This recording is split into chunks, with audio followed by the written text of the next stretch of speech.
The coulees and scablands of eastern Washington are filled with the thunder of big diesel engines.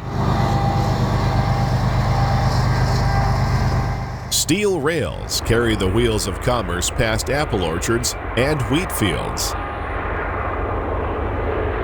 through small towns, and along mighty rivers. This is BNSF's Columbia River Subdivision. Following the Great Northern Route laid down by James J. Hill in 1892, BNSF trains roll back and forth over this 168-mile section of track between Wenatchee and Spokane. This lesser-known line connects Stevens Pass to the west with a busy funnel to the east, making it an important link on the northern Transcon.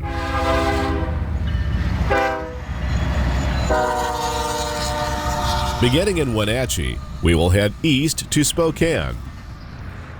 Trains race along the banks of the Columbia River, climb through the impressive Trinidad Loop, and sprint through the heart of eastern Washington's wheat belt.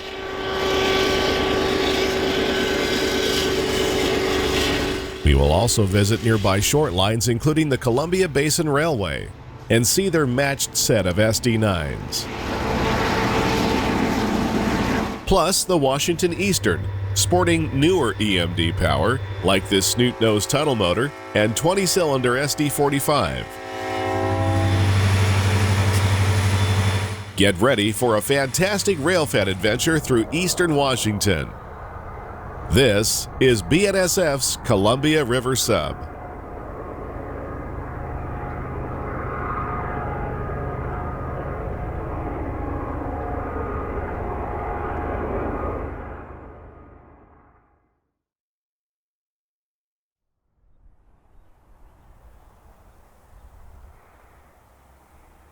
The Columbia River Subdivision stretched 168.6 miles between Wenatchee and Latah Junction at the west end of Spokane.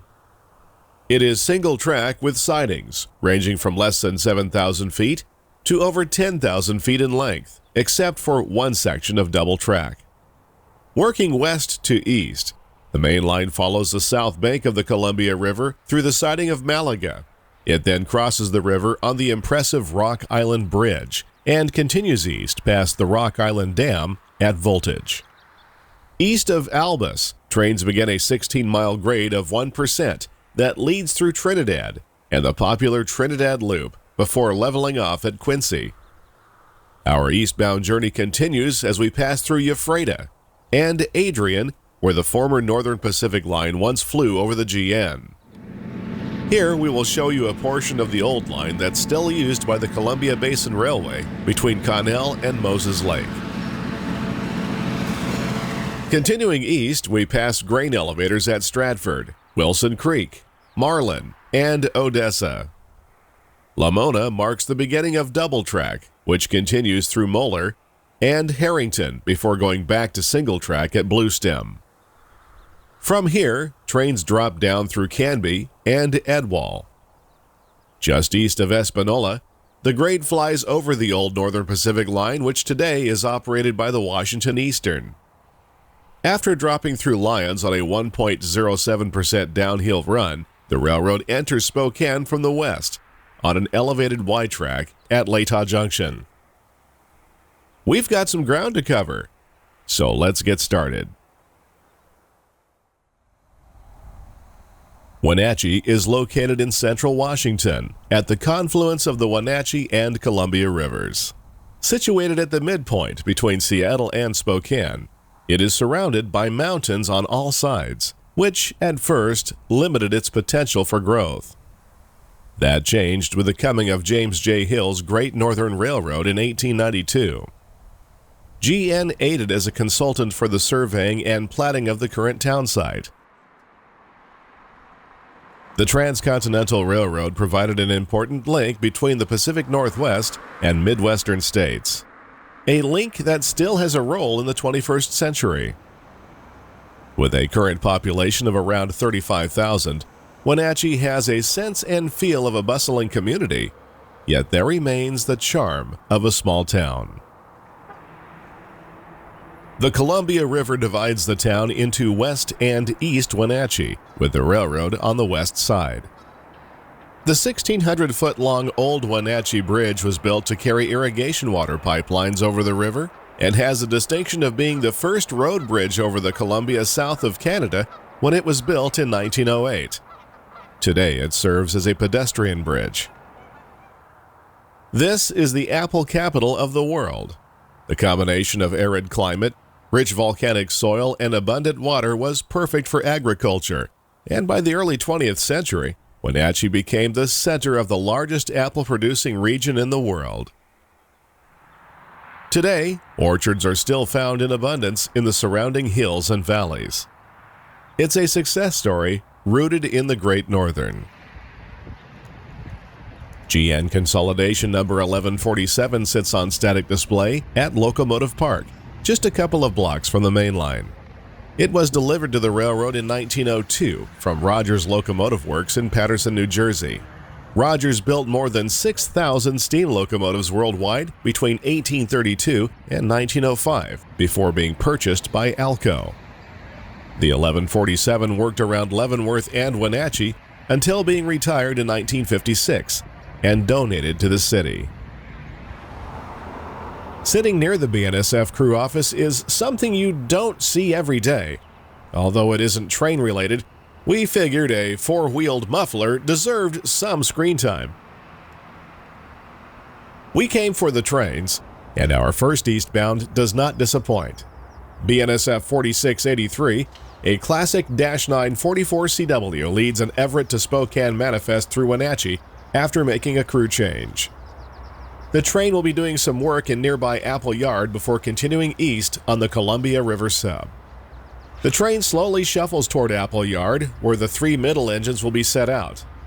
They may be used again later to assist heavy trains through the Cascade Mountains via Stevens Pass west of here, a subject we have covered in earlier programs.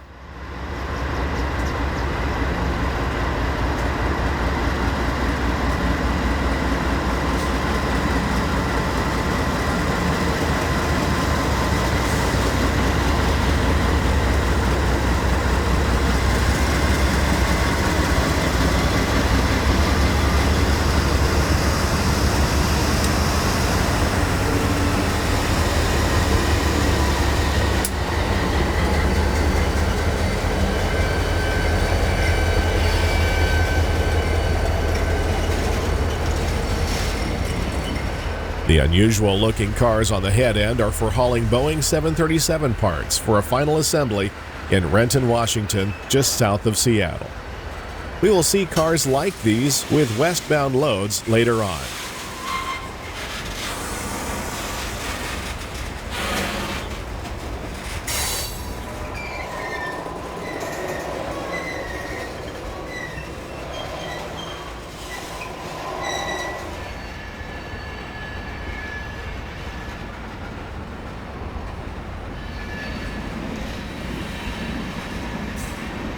The covered gondolas contained a lead-zinc ore from the Red Dog Mine in northwestern Alaska. The ore is loaded into these gons in Vancouver, BC, and shipped to a smelter in Trail, BC, 126 miles north of Spokane. It is interesting to find loads with a Canadian origin and destination, yet most of its rail miles are in the U.S. The train enters the former GN Apple Yard, which is located along the Columbia River on the south end of town, milepost 1646.7 on the railroad.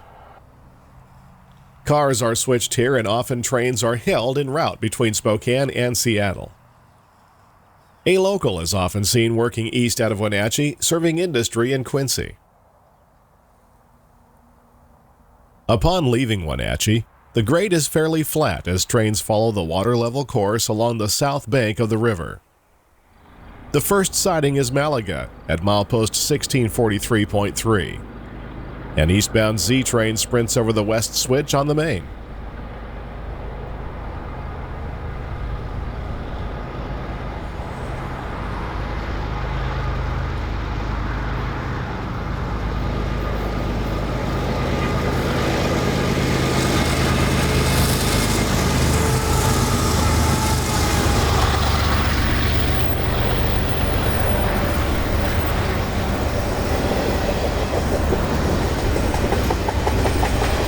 The train is symboled the ZSSE CHC 701A. It originated at South Seattle and is bound for Chicago. The number 7 indicates its priority, and 01 is its date of origin, in this case, the first day of May 2021. In case you were wondering, the highest priority Z on the BNSF would be a Z9 with a guaranteed delivery time to the customer.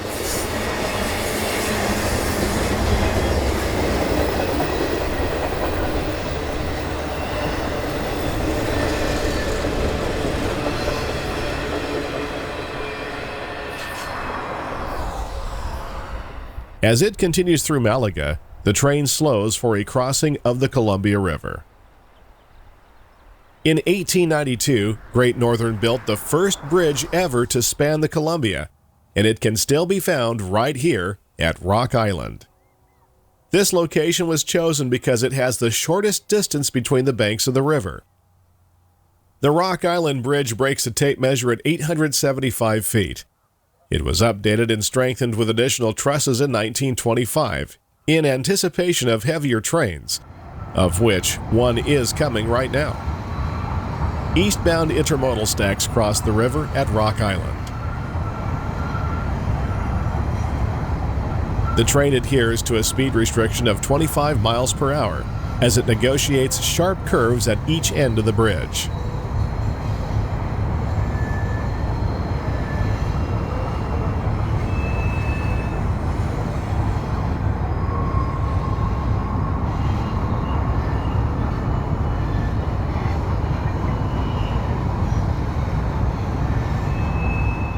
The railroad was up and running even before the bridge was completed.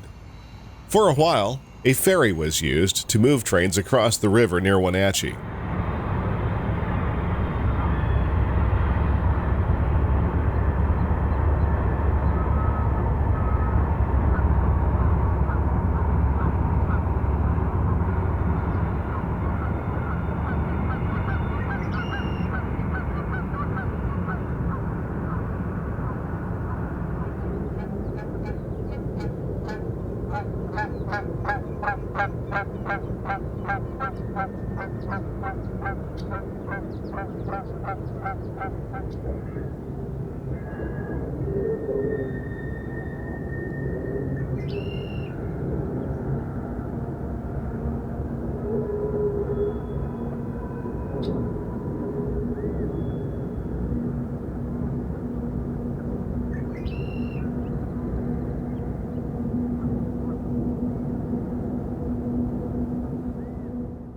Safely on the other side, the train passes more fruit orchards as it approaches another interesting segment of the Columbia River. This is the Rock Island Dam. Located 12 miles downstream from Wenatchee, the Rock Island was the first dam to span the Columbia River. It contains 2 powerhouses with a total of 19 generators capable of churning out 624 megawatts of electricity. The total length of the dam is 3,800 feet. Original construction began in 1930 at the start of the Great Depression and was completed by 1933. Capacity was expanded in 1953 for the Alcoa aluminum smelter, which sits nearby on the far bank. The smelter has rail access and is served by the BNSF, although currently the plant is mothballed with an uncertain future. In a night scene, water spills from one of 31 spillway gates. In another 453 miles, it will empty into the Pacific Ocean at Astoria, Oregon. On the railroad, this is known as voltage at milepost 1637.6. The station of Rock Island is located 2.5 miles to the west at milepost 1640.1. BNSF 7611 takes a stack train east as the railroad parallels Highway 28.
Giant basalt cliffs tower above the river and the railroad as we make our way east to the former siding of Columbia River, now called Albus.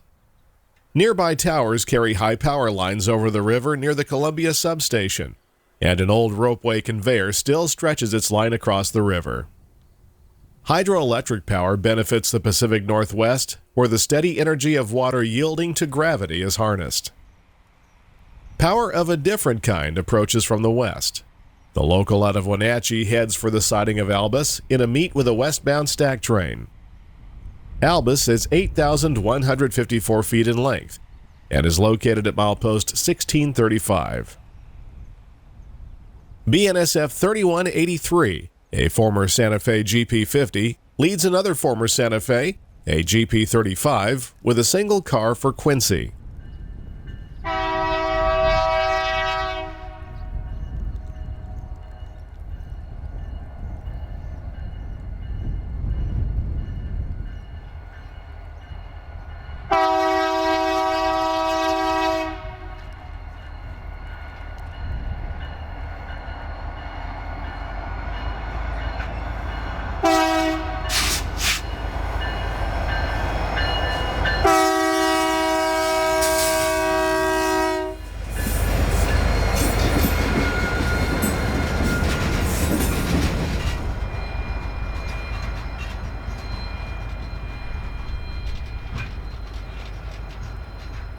This train garners the nickname the Spud Local and works as far east as Odessa.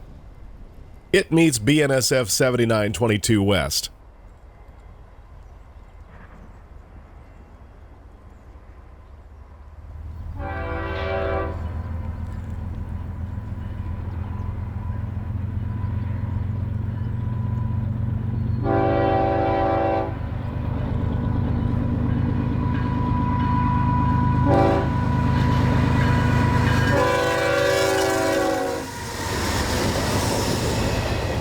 The second unit, BNSF 4818, now has GECX stenciling. It is one of several former BNSF-9s now leased by GE Capital. Many of these units have been leased to Kansas City Southern. It is quite possible that the 4818 is repaying horsepower hours owed by the KCS to BNSF.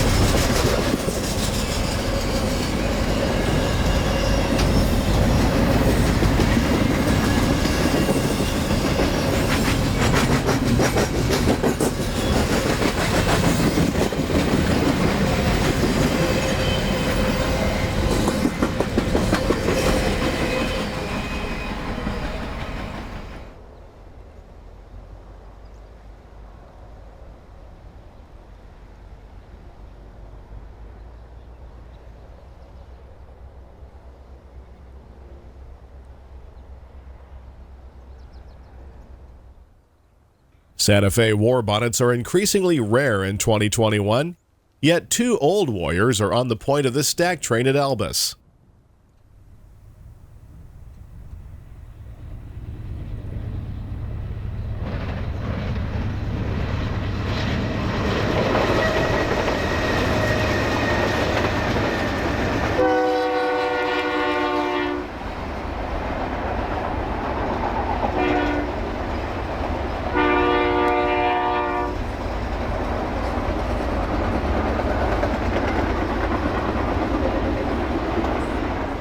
This is train SSTP-TAC 201. It originated in St. Paul, Minnesota, and is bound for Tacoma. S is a symbol for stack train.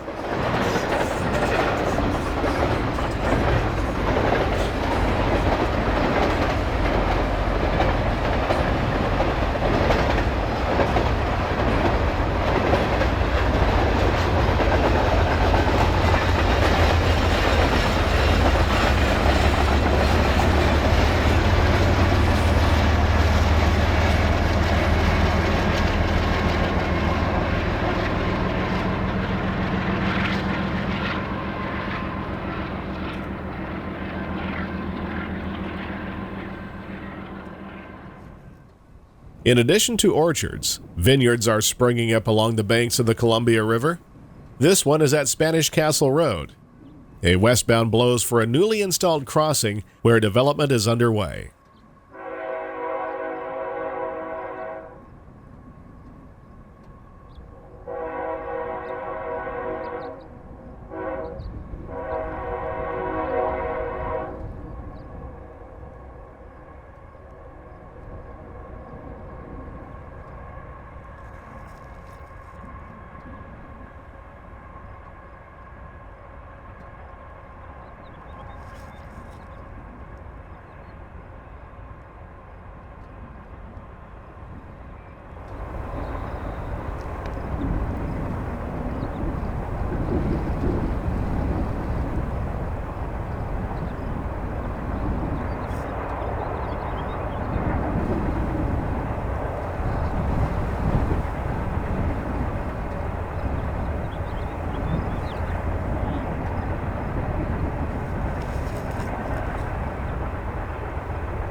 Shortly after leaving Albus, the railroad begins a steady 1% climb out of the Columbia River Basin.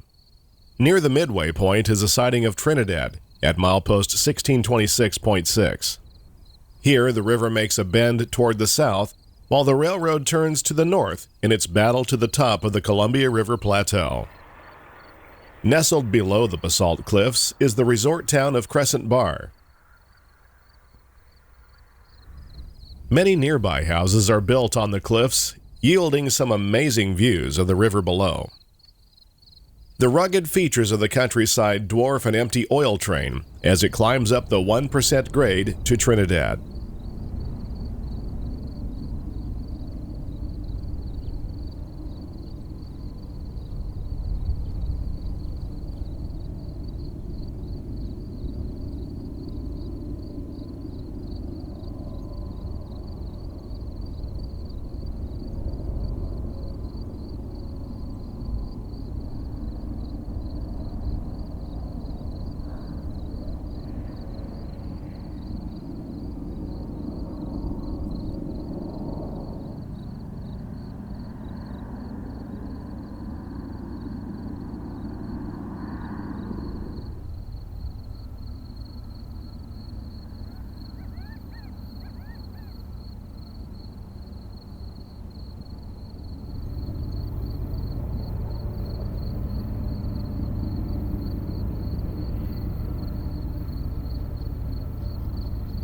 If you have wondered about that new box surrounding the exhaust stack on older BNSF-9s, it is a cover that can be closed over the stack when the unit is in storage, keeping water out of the engine.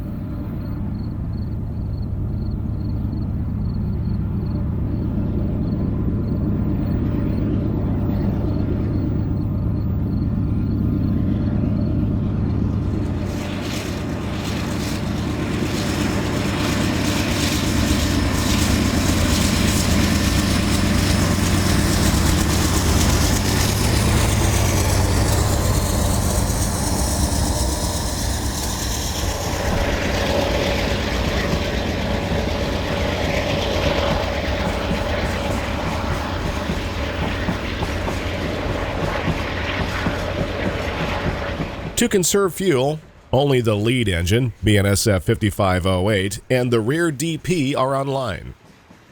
The fuel-saving measure does cost the crew in terms of extra time over the road to Spokane.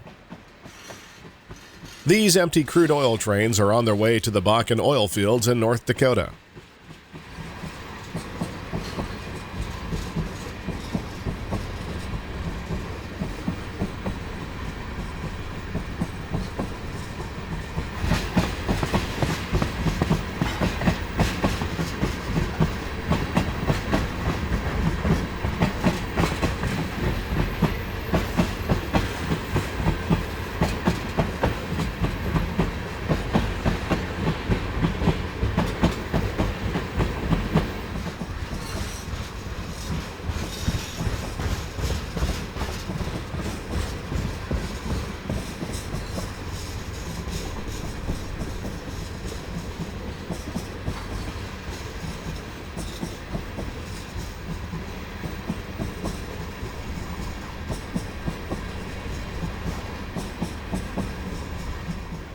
A former Burlington Northern covered hopper makes for a great buffer car between the tanks and the rear DP.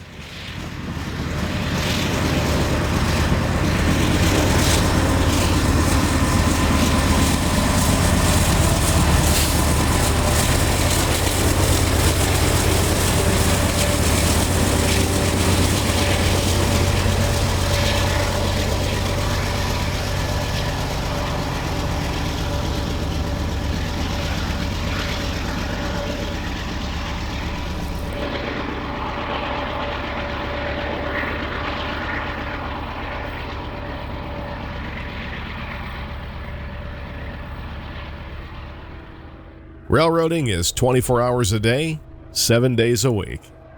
As most people settle in for the night, a BNSF crew is just starting their day's work of taking this stack train to Spokane.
Trinidad was so named by the builders of the Great Northern for its similarities in appearance and geography to Trinidad, Colorado.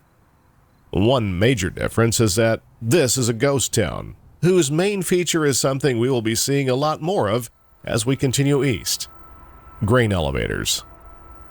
BNSF 6755 leads a long Seattle-bound Z train through Trinidad.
On the rocky shelf above the Trinidad Loop, Boeing 737 fuselages creep west as they approach the only tunnel on the line. We will take you up there in a bit, but first, let's get a closer look at this westbound. These special loads travel the rails between Wichita, Kansas and Renton, Washington for final assembly. Once completed, they will take to the skies, but it is neat to know that their first trip was by train.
In the last minutes of daylight, eastbound coal empties from Roberts Bank, BC, climb the grade above Trinidad Loop. The train is on its way to the Powder River Basin for more Wyoming coal. The sound of hard-working locomotives are washed away as gale-force winds blow over the country.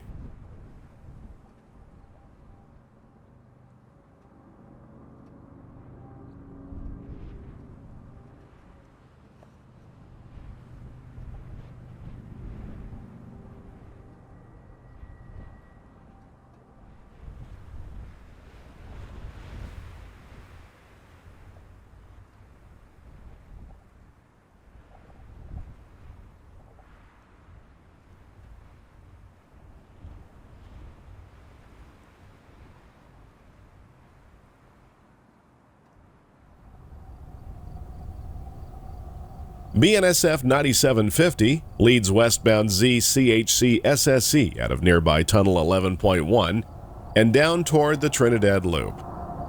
This train is usually seen in the afternoon and is quite long. It is running in its usual 2x2 configuration.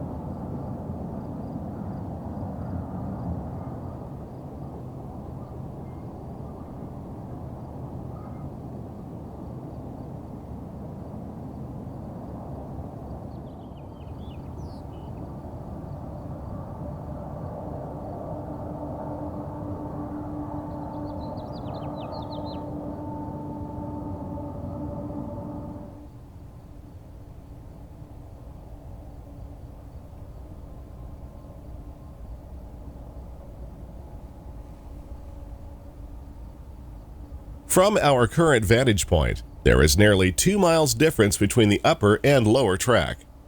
The extra long train is great for filming scenes like this.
To really appreciate the Trinidad Loop, let's take to the air.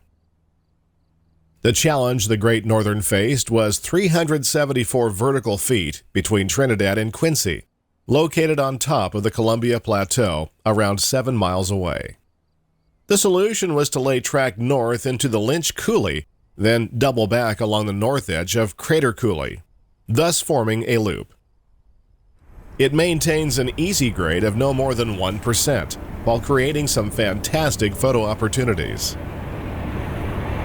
BNSF 7262 East takes a stag train through Trinidad Loop.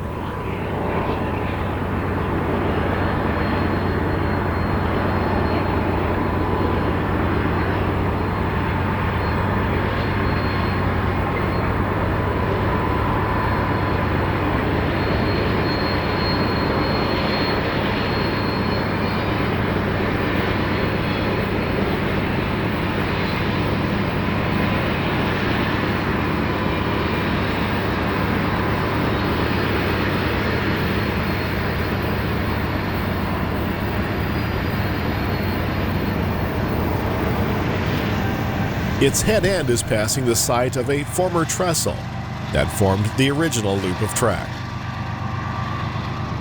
A realignment project around 1940 straightened several curves and eliminated many high trestles, while creating a newer loop of track deeper into Lynch Coulee.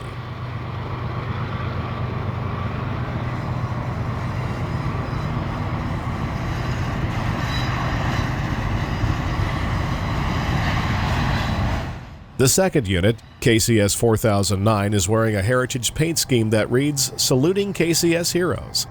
It appears in English on one side and Spanish on the other, reflecting KCS operations in both the U.S. and Mexico.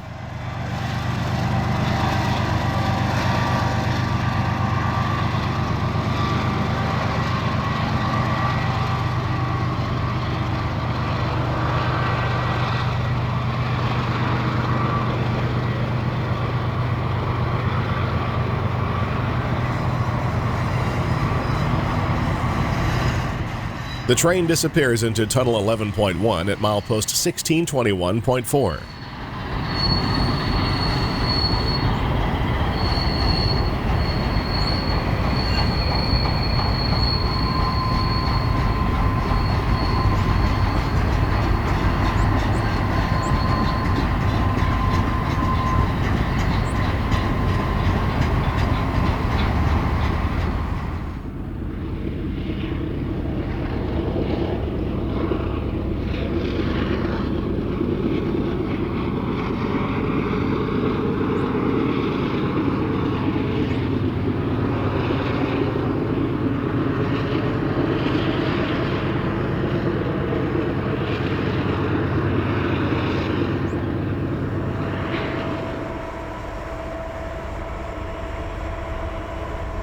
BNSF 3904 leads a westbound manifest downgrade.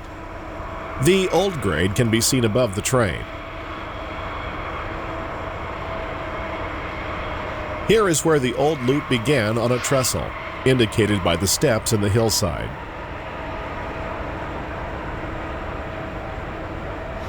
The grade cut through basalt and curved on another big trestle right here.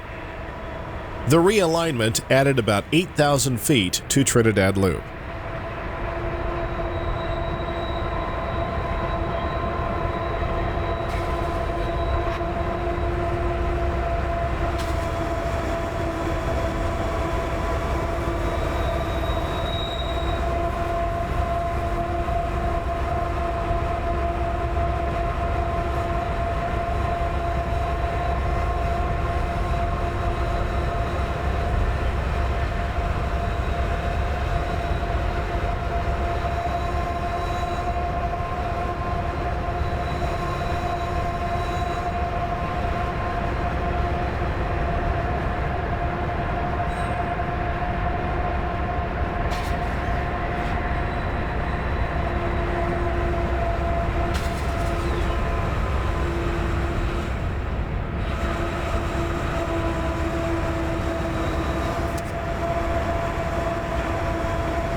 One of our favorite scenes was shot in October of 2020 by railfan Dan Scheidel.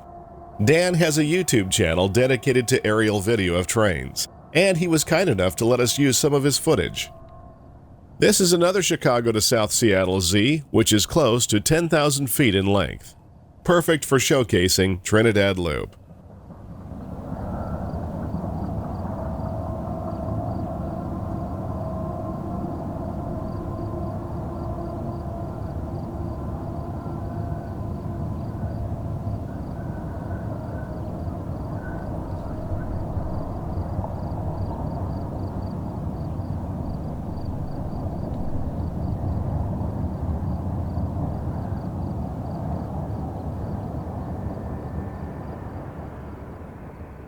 Although not as visually dramatic as the last scene, we thought it would be good to show a grade level shot with BNSF 5508 as it lugs its train of empty oil cans around the loop.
A one-lane tunnel allows traffic on Bayard Springs Road to pass under the railroad as it follows Lynch Coulee toward a maze of farmland north of Quincy.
Portions of the old alignment can still be found in the upper reaches of the crater coulee. The old grade was chiseled out of rock by hand, a slow and laborious process. From where we stand, the old line has been bypassed by Tunnel 11.1, buried deep in the rock behind us. Across the valley, the Spud Local is heading our way on its evening run to Quincy.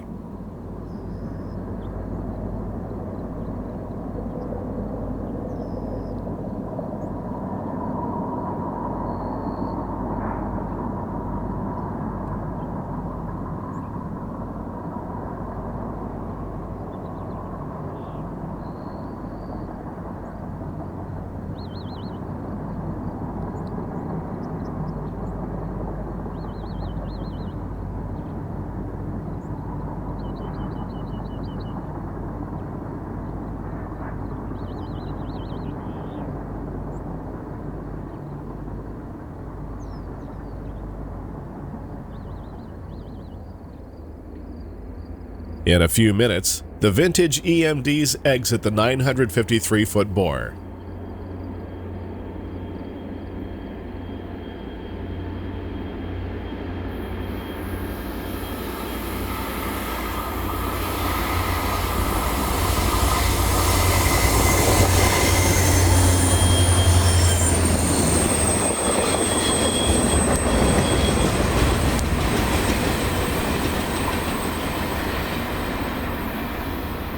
The local has a couple hours of work in Quincy before returning to Wenatchee.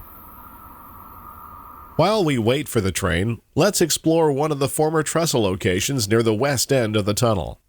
Heading railroad west, we emerge from a sharply hewn cut and look across an expanse where the trestle once stood.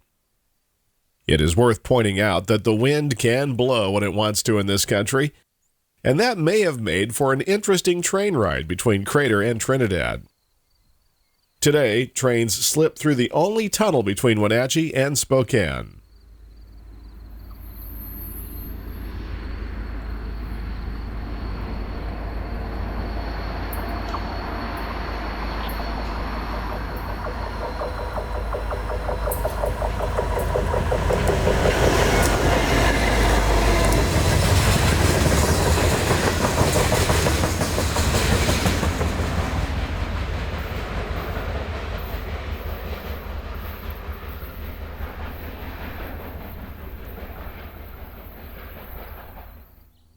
The crater coulee got its name from a giant volcanic crater found just east of the tunnel. During the construction of the railroad, rock ovens were built near here for baking bread with fires fueled with sage. Food was scarce, and the work was hard, paying $2 per day in $1892 for a 10-hour shift. Westbound stacks exit a big cut near Crater and head for the Trinidad Loop.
From a vantage point on the old grade, we can watch the stacker again as it descends toward Trinidad siding.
The best way to see the crater is from the air. BNSF 8250 leads the Everett to Spokane manifest out of the tunnel and along the narrow shelf cut into the basalt cliffs of the crater coulee.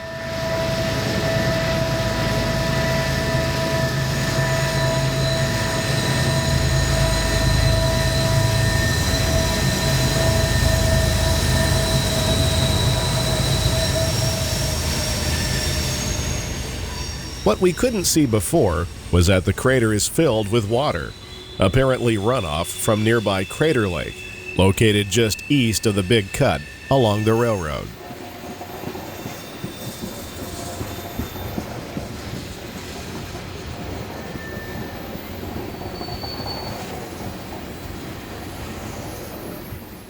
This runoff water is from an irrigation canal fed by the Grand Coulee Dam, located on the Columbia River around 70 miles to the northeast.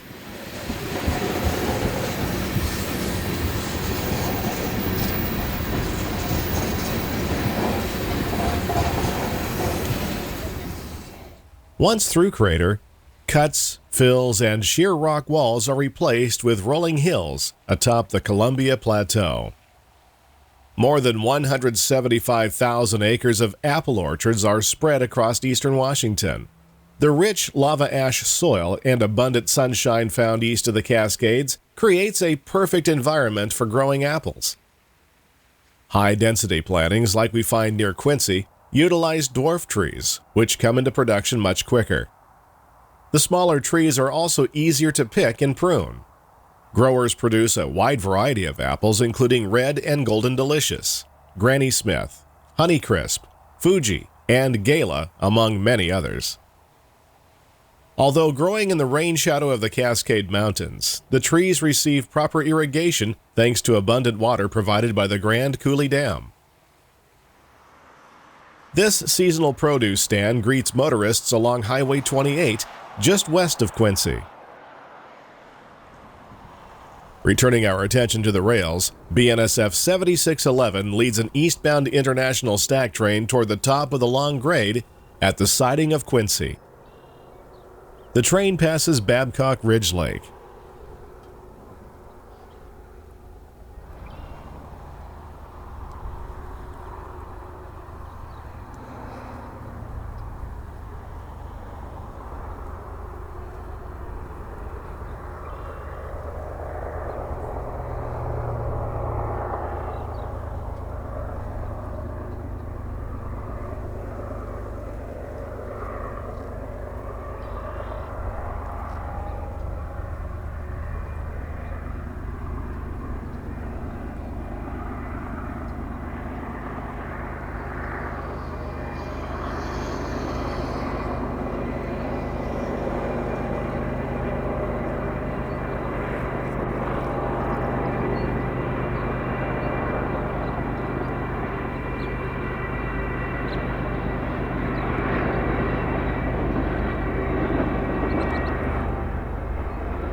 The snow-capped peaks of the Cascade Mountains peak above the horizon from atop the Columbia Plateau at Quincy. Mountains and orchards will begin to transition into farmland as the railroad continues its eastern trek to Spokane. Our Everett to Spokane manifest is seen again as it tops the hill, minus 3 engines. BNSF 4683, a -9 44CW, leads an older EMD SD40-2 on the point of today's train. Once an all-too common scene, an SD40-2 on a mainline railroad is a rarity these days. The 1924 began life in November of 1977 as ATSF 5048.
Quincy was founded as a railroad construction camp for the Great Northern in 1892 and incorporated as a town in 1907.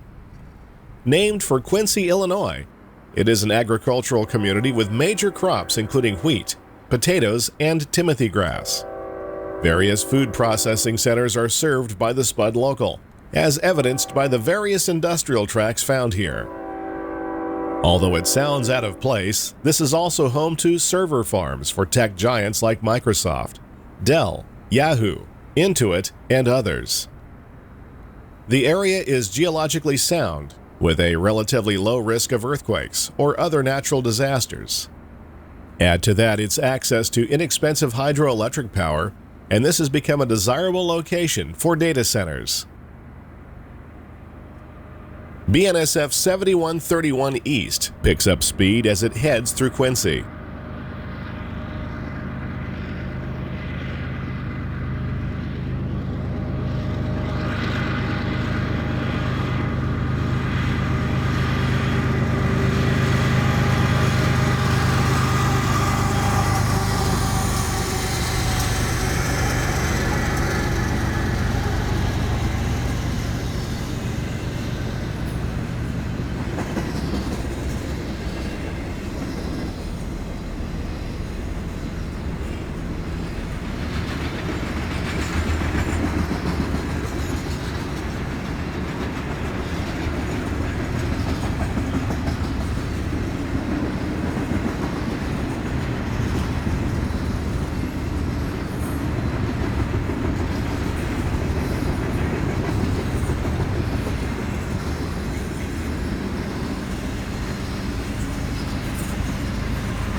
The Columbia Plateau covers an area of over 100,000 square miles in parts of Washington, Oregon, and Idaho between the Cascade and Rocky Mountain ranges.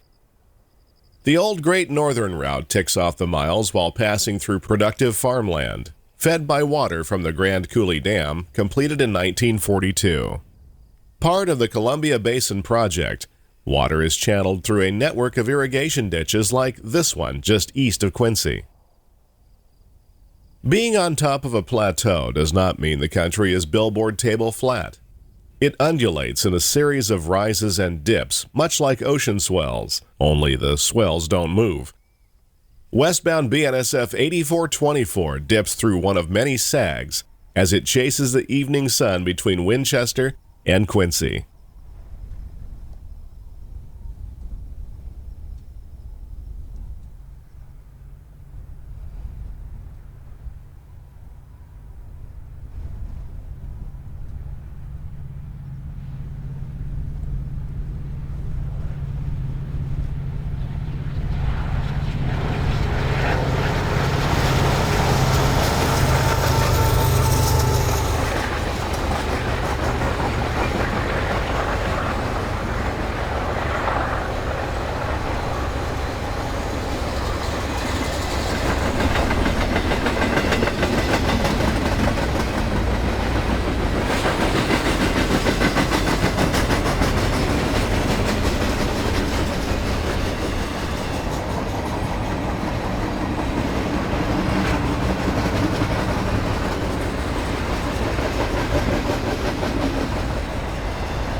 Ephrata is milepost 599.3 on the Columbia River Sub.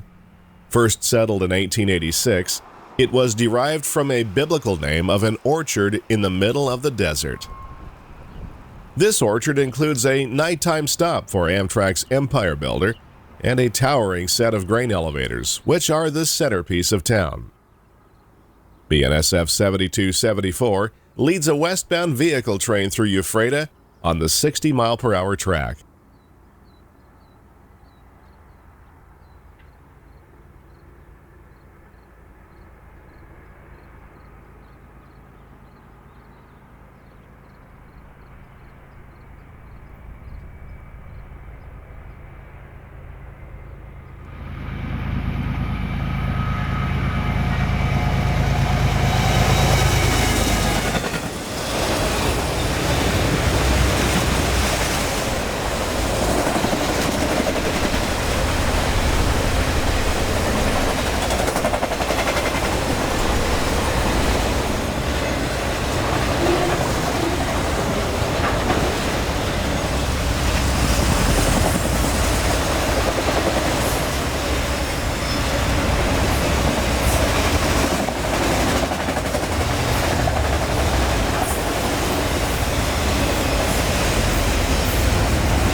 Leaving Ephrata, the railroad joins the course of Crab Creek for the next 35 miles.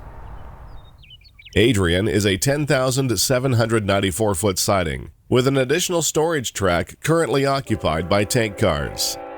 BNSF 3820 leads a stack train east.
This is where a former Northern Pacific line once flew over the GN.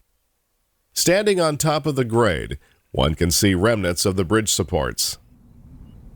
The track was removed between Coulee City and Wheeler, but portions of the line are still used today. To the south, the Columbia Basin Railroad uses part of the old NP line between Moses Lake and Connell. Let's take a quick detour on the CBRW.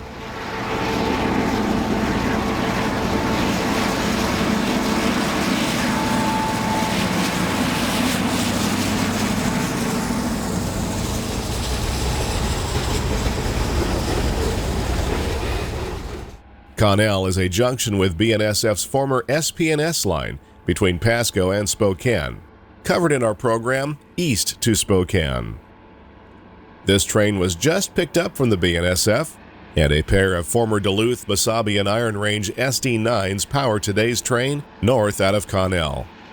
Both classic engines were built in 1959 and retained their original numbers. There is nothing like the sound of SD9s under load. So let's chase the train up the hill.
Back on the main line, BNSF 3822 takes another stack train west through Adrian.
The railroad continues to follow the Crab Creek coulee through Stratford at milepost 1584.8.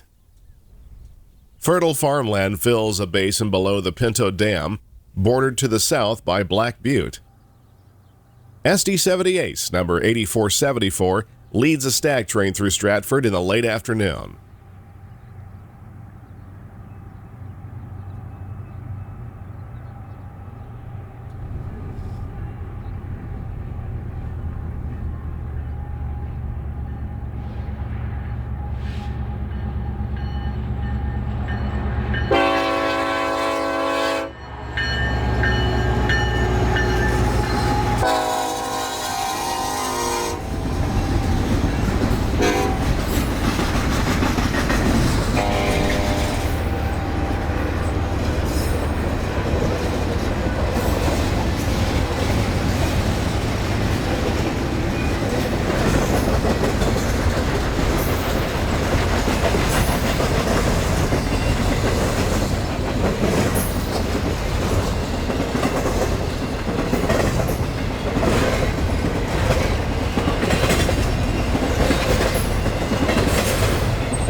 Black Butte shoulders itself above the railroad as an eastbound rack train approaches Stratford behind BNSF 6715. A Norfolk Southern engine has found its way into the consist.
Brook Lake lies below Pinto Dam, which holds water drawn from Banks Lake, a 27-mile-long reservoir at Coulee City, a dozen miles to the north. The railroad climbs over a rise and drops down toward the town of Wilson Creek. BNSF 4679 takes a stack train east on a cool spring morning.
Just west of Wilson Creek, the railroad curves through several rocky buttes as it follows Crab Creek past alfalfa fields. BNSF 6743 leads a Chicago-bound Z train through the scene.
Wilson Creek was once a division point on the Great Northern and boasted an 11-stall roundhouse and coaling tower. The small town sits on 621 acres and has a population of less than 200 people. Its GN history is on display in the form of a caboose sitting in a small park.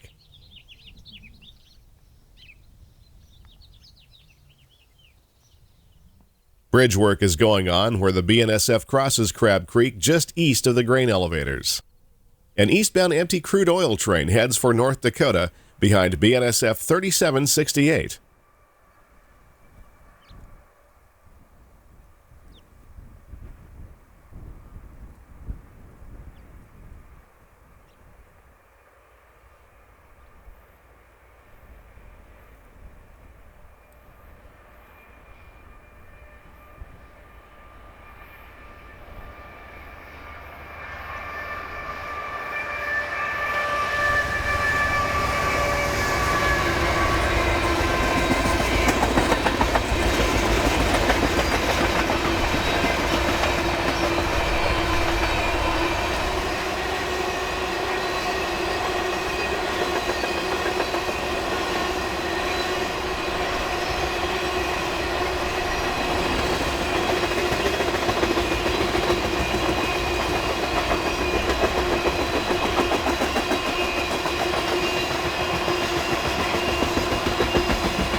Crab Creek leads the railroad in more or less an easterly heading past the skeletons of old farms and homesteads.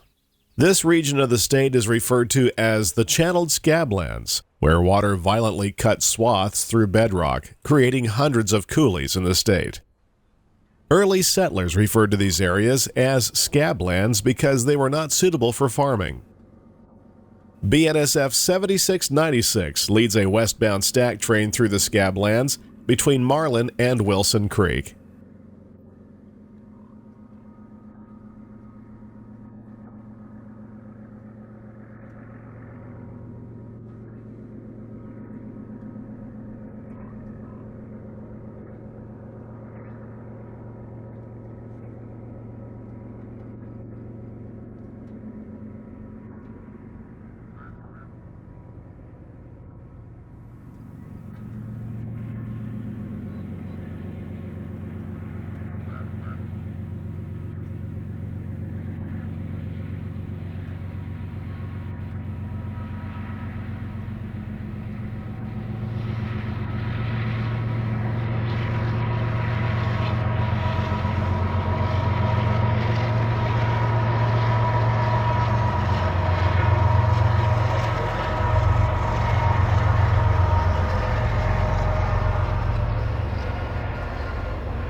There are roughly 2,500 active wheat and barley farms in eastern Washington, cultivating 2.3 million acres of wheat and barley each year. Elevators like the ones we find at Marlin store wheat until it is sold and shipped to market. On the BNSF timetable, Station Marlin is located at milepost 1570.4 and has a capacity of 60 cars. The town was settled in 1871 by John Marlin, although its official name is the Town of Krupp. It was incorporated in 1911. Marlin boasts the lowest population of any incorporated municipality in the state. Besides the grain elevators, the centerpiece of town is this classic International Harvester KB-8 fire engine. KB-8s date back to 1948 and came in a number of configurations. They were powered with a 6-cylinder gas engine rated at 126 horsepower. There is a little bit more horsepower coming our way. The 4 locomotives on the point of this westbound Z total 17,600 horsepower, if all are online.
The town of Odessa is milepost 1553.2 on the Columbia River Subdivision timetable.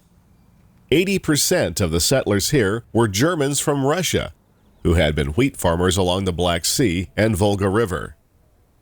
They came for the freedom and stayed for the wheat, and today the community holds true to its German heritage, even if it doesn't show in the town's grain elevators. Auto racks head east.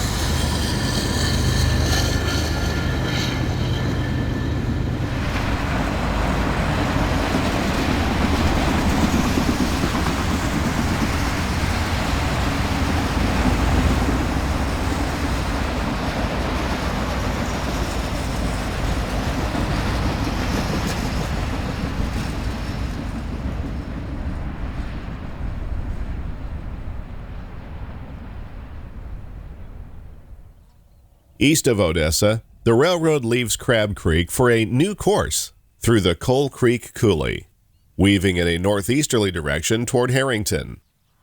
Lamona is milepost 1542.9. Originally called Parker Station, a man by the name of John Lamona built the store and established a post office here in 1895. This is pretty much all that is left of the town site, which once had a school and 2 churches. Lamona is a quiet and forgotten place. Turning back the pages of history 60 years to May of 1961, an Atlas rocket makes a stop in Lamona for school children to see, while on its way to a nearby Intercontinental Ballistic Missile, or ICBM site during the Cold War with Russia. Lamona was one of several ICBM sites in eastern Washington, which are now decommissioned. Returning to present day, a westbound Z for South Seattle passes by nearly unnoticed.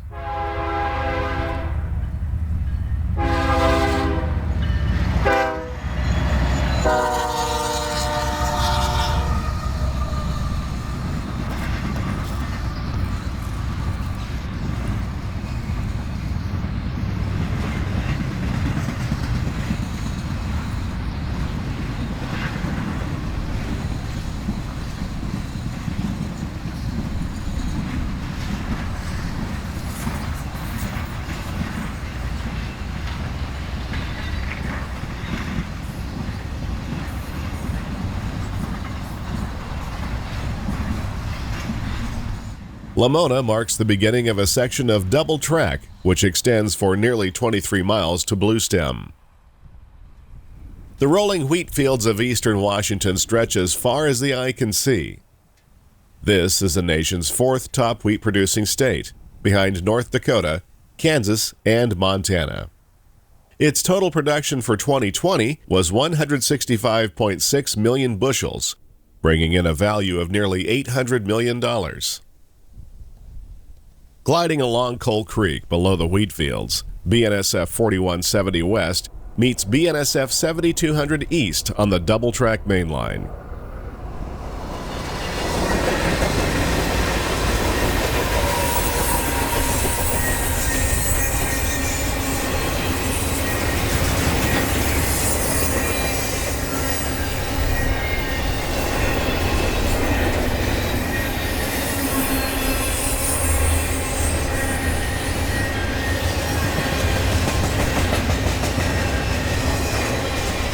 Today's Everett to Spokane is running with a single unit on the point and a remote-controlled engine on the rear.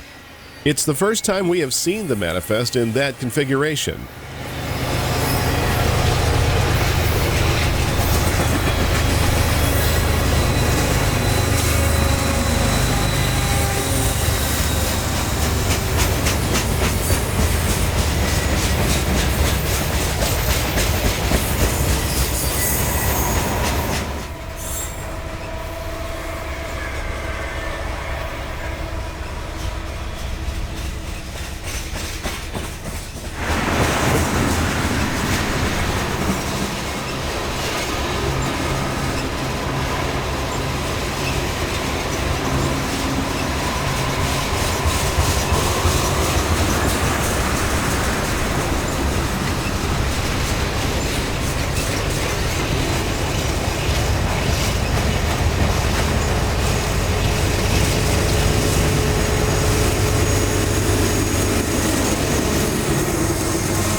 BNSF 4010 leads 25th anniversary commemorative unit number 6017 on the point of another empty oil train as it rolls through the wheat fields near Harrington.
Like an oasis in the wheat fields, Harrington is the next community we find east of Odessa. When the town began life in the 1880s, this part of Washington was referred to as a howling desert. The discovery of fertile soil changed all of that. The year 1892 should now be ingrained in memory, since that was the year the Great Northern came through eastern Washington. Harrington is now at milepost 1527.7 on the BNSF timetable. Harrington's cornerstone is the Hotel Lincoln, built in 1902 by farmers and ranchers. There is an effort underway to restore it and other historic buildings in town, like this classy City Hall building across the street. The double-track main line runs right through town, carrying rail traffic between Spokane and Wenatchee, like BNSF 5423 West.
The railroad continues to climb eastward on a 0.81% grade between Harrington and Bluestem, parting ways with Coal Creek. Bluestem was named for a Bluestem wheat field, which was located nearby the original town site. The town had a post office which was established in 1906, and it was the site of GN's Bluestem Peach Line, which ran approximately 31 miles north, but never was completed and abandoned. This lonely place marks the end of double track. Eastbound trains are often held here until the dispatcher is ready for them to enter the busy funnel at Spokane. This empty oil train is waiting for a stack train, which is just completing its westward climb out of Spokane.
With the stack train out of the way, BNSF 4010 is again on the move for the final segment of its journey to Spokane.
Images of Washington state usually include Seattle and the greater Puget Sound west of the Cascades. Eastern Washington contains roughly twice the land area of the West, but only 1/4 of the population. In many ways, it is a completely different state on the east side. The setting sun paints the sky over Bluestem as another day of rail fanning draws to a close.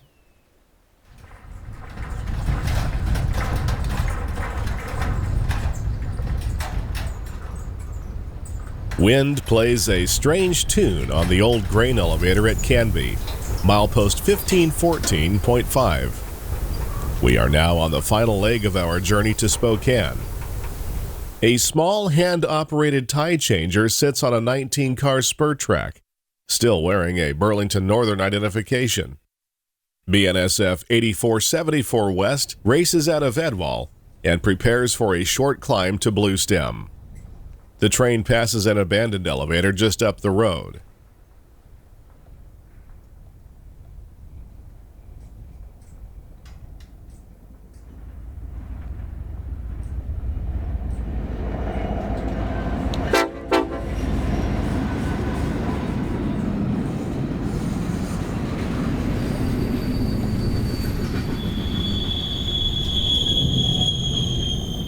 The farming community of Edwall is named for Swedish immigrant brothers Eric and Peter Edwall, who homesteaded here in the 1870s. Many communities like this have families who lived and farmed for several generations. The siding of Edwall is 7,532 feet in length, making it one of the shorter sidings on the line. The longest is Adrian at 10,794 feet.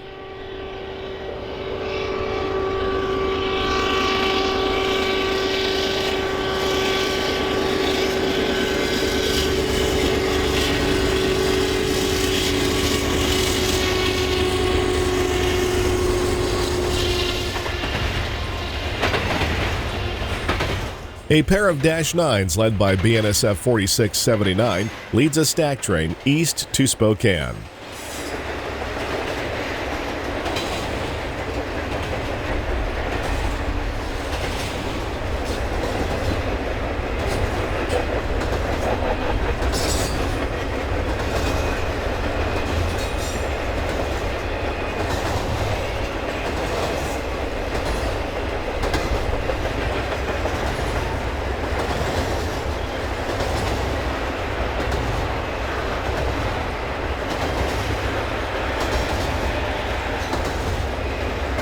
A newer GE ES44C4 adds power to the rear of the train.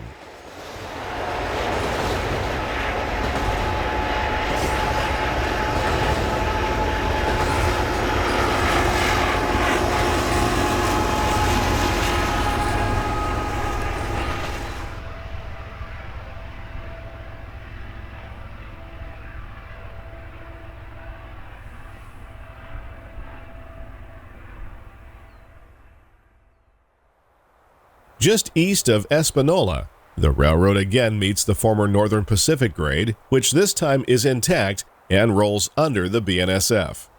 The line is currently used by the Washington Eastern Railroad, operating on 108 miles of track between Cheney and Coulee City. We visited the line in 2018, when it was then operated by the Eastern Washington Gateway. A former Southern Pacific snoot-nosed tunnel motor and MRL 20-cylinder SD45 bring a loaded string of grain hoppers toward Cheney.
Back on the BNSF, eastbound 7602 leads a train of JB Hunt containers through Espanola and over the Washington Eastern.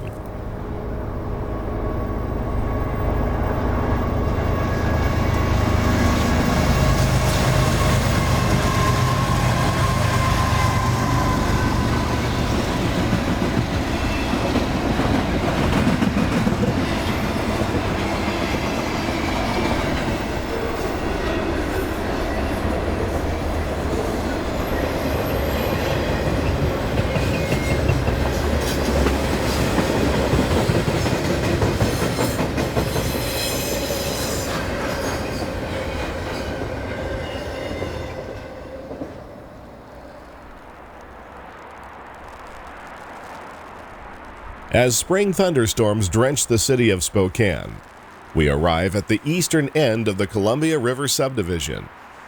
It is located in the center of an elevated Y track known as Latah Junction, milepost 1481.6. The track to the right is BNSF's Spokane Subdivision, which joins the Lakeside Sub to Pasco, while the left track comes in from Wenatchee. East of here is the busy rail corridor to Sandpoint, Idaho, that has garnered the nickname the Funnel due to its high traffic density. And today, it remains a very busy line. Spokane is the second largest city in the state, with over 500,000 people living in the greater metropolitan area. A westbound grain shuttle is approaching us behind BNSF 3816. The train will be heading to our right on the Spokane Sub, taking it through Marshall Canyon, and then on the Lakeside Subdivision on its route to Pasco. From there, it will continue west through the scenic Columbia River Gorge. The lower water level route is the preferred way for heavy westbound trains like grain, coal, and crude oil. Empty grain trains usually return east via Stampede Pass on the former Northern Pacific line between Auburn and Pasco. That frees up traffic in both the gorge and on the Columbia River Sub, which is limited to around 28 trains per day due to the required tunnel flush in the 7.8-mile-long Cascade Tunnel on Stevens Pass.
Our final train of the day is heard approaching Latah Junction.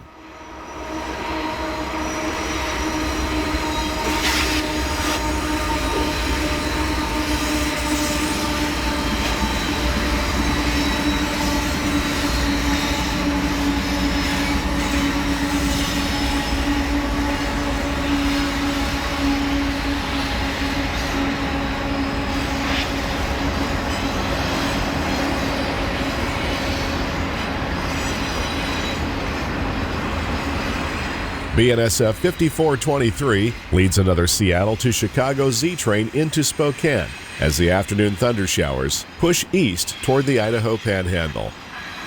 This crew will be taking the train to Hauser, around 25 miles to the east in the state of Idaho.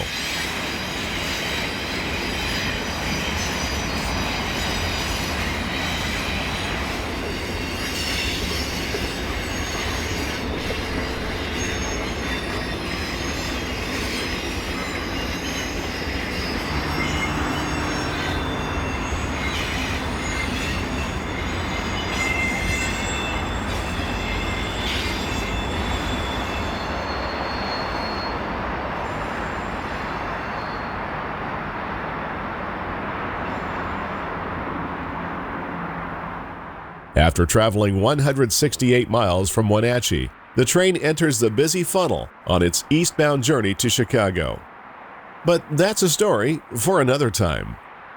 In the meantime, we hope you've enjoyed this look at a lesser-known section of James J. Hill's Northern Transcon, known today as BNSF's Columbia River Subdivision.